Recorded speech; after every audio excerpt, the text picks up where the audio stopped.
Welcome viewers. You are watching Tube Science Education, part of Tube Science Learning Academy. আমি tube science learning একাডেমির founder. আজকে তোমাদের সামনে কিছু বলা যেতে পারে কটু বাক্য বা কটূক্তি আমি করছি এই আপার প্রাইমারি রিলেটেড, এবং বলা যেতে পারে আমি একবারে ফ্যাক্ট কথা বলছি। তার কারণ আমি দেখতে পাচ্ছি বিভিন্নজন বিভিন্ন একাডেমি থেকে বিভিন্ন কোর্স পারচেস করছে, এবং স্বাভাবিক তারা সবাই চাইছে প্রস্তুতির মধ্যে থাকতে, এবং আজকে তাদের জন্যই স্পেশালি এই ভিডিওটা।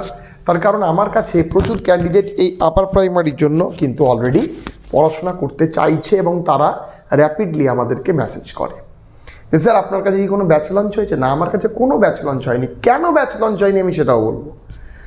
তার কারণ আমি যদি এখন ব্যাচ লঞ্চ করি আমার কাছে এখনই 100 জন ক্যান্ডিডেট ভর্তি হবে, আমি সবই জানি। কিন্তু এই জায়গায় দাঁড়িয়ে আমি একটা কথা বলি, আমি যে সিলেবাসটা জানি সেটা 2016-এর সিলেবাস। 2016-এর সিলেবাস আমি 2025-এ যে পরীক্ষাটা হচ্ছে তার সিলেবাস কিন্তু জানি না। এবার অনেকজন বলছে স্যার এইটাই তো সিলেবাস, নাকি সিলেবাস চেঞ্জ হবে? আমি তোমাদের বলে দিলাম, লিখে নাও, খাতায় বার করে তোমরা লিখে নাও, আমি তোমাদের 100% শিওর দিচ্ছি যে সিলেবাস হিউজ চেঞ্জ হবে, হিউজ ভয়ঙ্কর সিলেবাস চেঞ্জ হবে। তোমরা 150 মার্কের টেট দিয়ে চাকরি করতে, তো 150 মার্কের টেট দিতে ব্যাস আর ইন্টারভিউ, তাই তো? মনে রাখবে ইন্টারভিউ কিন্তু উঠে যাচ্ছে। হ্যাঁ, উঠে গেছিল এর আগের বারে। এবার এর আগের বারে তোমরা দেখেছিলে যে টেট দেওয়ার পরে সাবজেক্ট দেবে, সাবজেক্ট দিতে হবে, এবং প্রত্যেককে তোমাদের যে গ্র্যাজুয়েশনের সাবজেক্টটা ছিল সেই গ্র্যাজুয়েশনের অল সাবজেক্টের ওপরে তোমাদের পরীক্ষা একটা প্রসঙ্গতা দেখা যাচ্ছিল। আমি তোমাদের আজকে বলে দিলাম, তোমরা দেখবে এইবার দেখবে গ্র্যাজুয়েশনের সাবজেক্টের মধ্যে বিভিন্ন রকমের ভ্যারি চলে আসবে, যে কেমন গ্র্যাজুয়েশনের সাবজেক্টের মধ্যে কোন জায়গায় কমন পার্ট আছে সেই জায়গা থেকে দেখবে। তোমাদের কিন্তু শুধু টেট দিয়ে তোমরা সিলেকশন পাবে না। আমি বারবার বলছি, শুধু আপার প্রাইমারি টেট দিয়ে সিলেকশন হবে না যদি 2025-এ রিক্রুটমেন্ট ছাড়ে। এবার প্রশ্নচিহ্ন, স্যার রিক্রুটমেন্ট কি ছাড়বে? সেটা কেউ জানে না। স্বয়ং আপার প্রাইমারি বোর্ডের যে চেয়ারম্যান তিনিও জানেন না। তিনি জানে একজন, আমাদের মাননীয় মুখ্যমন্ত্রী। তার কারণ বিগত 2010-এর পর বা 11-র পর থেকে যে আপার প্রাইমারি স্কুলগুলোর যে দশা, যে ভগ্ন দশা, তা সত্যি প্রত্যেকের চোখে পড়ে। আর সবচেয়ে প্রাসঙ্গিক যেটা বিষয়, যে আপার প্রাইমারি যে সমস্ত স্কুলে ছাত্র সংখ্যা প্রতিনিয়ত ব্যাপকভাবে কমছে। আপার প্রাইমারিতে দূরে থাক, যে সমস্ত হাই স্কুল 1000-1200 শিক্ষার্থী নিয়ে চলতো, সে সমস্ত শিক্ষার্থী র্যাপিডলি কমছে। এবার এই কমার কারণ কি? কেন একটা পিতামাতা সরকারি স্কুলে, বাংলা মাধ্যমেরই বেসরকারি স্কুলে প্রচুর ছাত্র, কিন্তু সরকারি স্কুলে একটা পিতামাতা পড়াতে কেন অনীহাবোধ করছে? এই প্রশ্ন আপনারা প্রত্যেকেই জানেন, আপনারা দেবেন।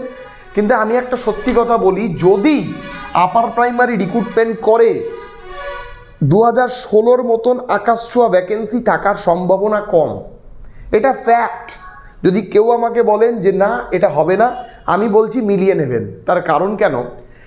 এখনও অবধি আপার প্রাইমারিতে ভ্যাকেন্সি চেয়ে পাঠায়নি, ফলে এটা নিশ্চিত হয়ে যাবেন 3 থেকে 4 মাসের মধ্যে কোনো রকম কোনো নোটিফিকেশনের ব্যাপার নেই, বাংলা হিসাব, ঠিক আছে?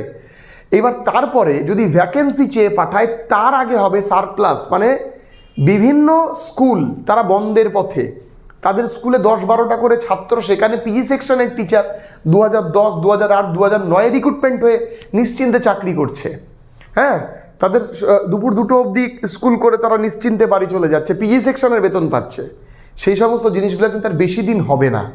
যখনই দেখবেন তাদের সারপ্লাস হচ্ছে, কেমন হয় 2-3টে স্কুলকে এক জায়গায় মার্চ করে একটা স্কুল করা হবে, পিজি সেকশনের টিচারদের পিজি সেকশন এরিয়াতে স্কুলে ট্রান্সফার করা হবে, যারা আপার প্রাইমারির জন্য নিয়োগ হবে তারাই কেবল আপার প্রাইমারি সেকশনে টিচ করতে পারবে, ঠিক আছে?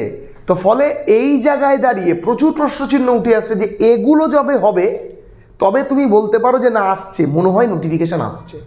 শুধু হাততালি দিলে কিন্তু নোটিফিকেশান আসবে না, আমি সত্যি বলছি। তার কারণ এবার সিলেবাস প্রসঙ্গে আসি। সিলেবাস ব্যাপক চেঞ্জ হচ্ছে, ব্যাপক চেঞ্জ হবে, তুমি দেখতে পাবে সিলেবাসের প্যাটার্ন সম্পূর্ণ চেঞ্জ হয়ে যাবে। এবং তাই বলে অনেকজন ভেবো না সম্পূর্ণ এমসিকিউ ফরম্যাটই হবে, কিন্তু এর মধ্যে ডেসক্রিপটিভ রাইটিংয়েরও কনসেপশন আসতে পারে। আমি একটা হিন্টস দিয়ে রাখলাম যেটুকু আমি খবর পেয়েছি। সিলেবাস চেঞ্জ হচ্ছে, এবং সিলেবাস যে চেঞ্জ হচ্ছে আমি আগের ভিডিওতেও তোমাদের বলেছি, আমি তোমাদের একবারও বলিনি 2016 সিলেবাস দেখে তোমরা পড়াশোনা শুরু করো। এমনকি এটাও শোনা যাচ্ছে যে 2016 যে টেটের সিলেবাস সেখানেও ব্যাপকভাবে চেঞ্জ হবে। যেভাবে প্রাইমারি টেট সম্পূর্ণ সিটেট লেভেলে হয়ে গেল না, করলো কি না, কবে করলো 2022-এ এসে, তার আগে কিন্তু ছিল না। তো ঠিক একই রকমভাবে আমাদের যে বলা যেতে পারে আপার প্রাইমারি টেটটা, সেটাও কিন্তু বলা যেতে পারে সিটেটের লেভেলে যাচ্ছে, এবং তার মধ্যে অনেক নতুন নতুন সাইকোলজিক্যাল চ্যাপ্টার ঢুকছে। ফলে হিউজ চেঞ্জ হবে, তুমি নিশ্চিন্তে থাকতে পারো। ঠিক আছে, এক্সাম প্যাটার্নেরও চেঞ্জ হওয়ার কিন্তু প্রশ্নচিহ্ন দেখা যাচ্ছে। তো তোমাদের কি করতে হবে, স্টে আপডেটেড থাকতে হবে, সবসময় আপডেট তুমি থেকেছো বা আপডেট রাখবে, ঠিক আছে, না হলে কিন্তু মুশকিল আছে। তো তার জন্য কী করতে হবে, আমাদের চ্যানেলটিকে সাবস্ক্রাইব করে নেবে। আমি অথেন্টিক নিউজ ছাড়া আমার চ্যানেলে দেই না। এখন কখনো হট করে কোনো নিউজ পেলাম, দেখলাম যে না সত্যি হচ্ছে, তখন বললাম, হয়তো সেটা খুব কম হয়, খুবই কম। আমি যেটা দেই খুব অল্প সময়ে টিল যে কথাটা আমি সেটা তোমাদের বলে দেওয়ার চেষ্টা করি। এবার একটা কথা তোমাদের বলবো যে তোমরা কি এখন থেকেই প্রস্তুতি শুরু করবে? আমি তোমাদের একটা কথা বলি, প্রস্তুতি তখনই শুরু করা যায় যখন সামনে 5-6 মাসের মধ্যে একটা আলোর দিশা দেখা যায়। যদি আলোর দিশাই না দেখতে পারি, আমি কি দেখে প্রস্তুতিটা শুরু করব? হ্যাঁ, তবে তোমাকে একটা কথা বলতে পারি যে তুমি সিটেটের প্রস্তুতিটা নিয়ে রাখতে পারো আপার প্রাইমারি সেকশানে।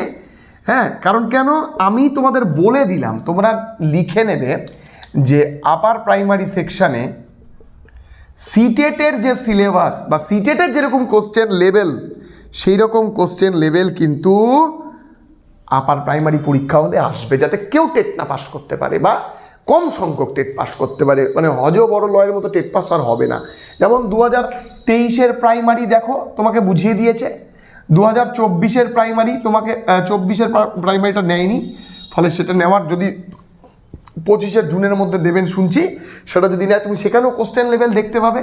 এবার যারা তোমরা এর আগের বার মানে এই সামনে জুলাইয়ে তোমরা ডিসেম্বরের যারা তোমার সিটেট দিয়েছো, তারা তো জানো আপার প্রাইমারি লেভেলের কোশ্চেন লেভেল কীরকম ছিল, সেরকম টাইপের কোশ্চেন লেভেল তার থেকেও বৃদ্ধি হতে পারে।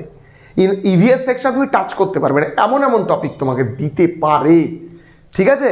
তো ফলে শুধু প্রিপারেশান করলে হবে না, আমি তোমাকে 16 আর সিলেবাস দেখিয়ে প্রিপারেশান করিয়ে দিলাম, সেগুলো মানে ভুল ভ্রান্তির মধ্যে থেকো না।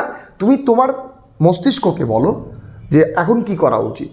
এখন এই জায়গায় দাঁড়িয়ে তুমি সিটেটের প্রিপারেশান করলে পরে তুমি অটোমেটিক আপার প্রাইমারি প্রিপারেশানস করছো, এটা মাথায় রাখবে। আর যদি তুমি ভাবো কি না আমি এর পাশাপাশি আমি 6-7 মাসের মধ্যে একটা ডিরেকশন বা 1 বছরের মধ্যে কোনো ডিরেকশন পাচ্ছি, তাহলে একমাত্র একটাই সাইড আছে, সেটা হচ্ছে WBPSC। এছাড়া তোমাকে কেউ 1 বছরের মধ্যে কোনো আলোর দিশা আপাতত এই সার্টেন সময় দাঁড়িয়ে দেখাচ্ছে না, এটা ক্রিস্টাল ক্লিয়ার। এবার তোমাকে আমি একটা কথা বলি, কিছু চ্যানেল দেখো, আমি দেখতে পাচ্ছি আমার কাছে প্রতিটা ভিডিওর লিঙ্ক আসে, আমি দেখতে পাচ্ছি যে তারা কীরকমভাবে কি বলছে, এই বেরিয়ে গেল, এই সামনে মাসে এই বিজ্ঞপ্তি, তা কিন্তু হবে না। প্রচুর কিছু পরিবর্তন হতে চলেছে। আমি একবারে অফিসিয়াল খবর নিয়ে তোমাদেরকে বলছি, আমি টুকটাক খবর কথা খুব কম বলি, আমার কাছে পর্যাপ্ত পরিমাণে আপডেট থাকে, তার উপর ভিত্তি করে বলছি। চলো দেখা হচ্ছে পরবর্তী ভিডিওতে, সবাই খুব ভালো থেকো।